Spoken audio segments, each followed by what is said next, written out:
everyone, Chef Yoda the dog here, and it's time for the Monday meal. Today's Monday meal is the final side dish in our Thanksgiving side dish series. It is homemade cranberry sauce from the Pioneer Woman.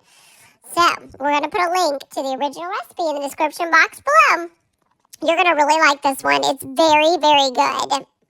And my mom found a way to make it keto, so check it out. Hope you guys enjoy it.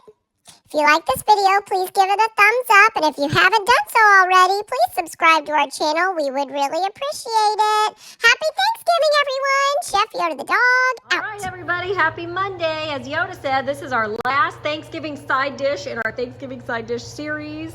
Hopefully, you guys have a great Thanksgiving on Thursday.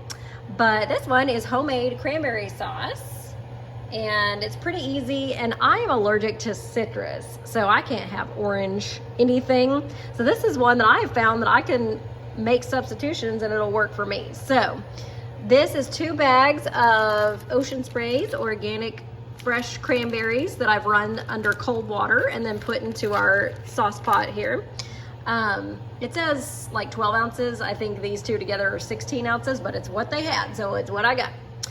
And then you can do either a cup of orange juice or cranberry juice. So I am doing 0 sugar Ocean Spray cranberry juice to make it keto friendly.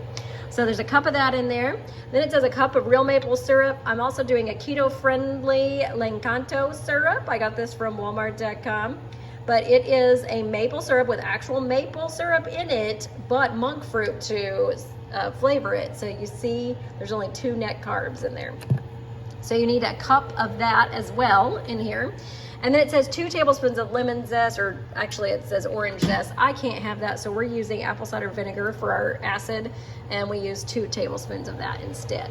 So I've stirred that together. We're gonna let it come to a boil, and then you're gonna reduce the heat to medium low and let it simmer for 10 minutes. All right, so it came to a boil. We turned it down to low, and we're gonna let it simmer for 10 minutes. Smells good.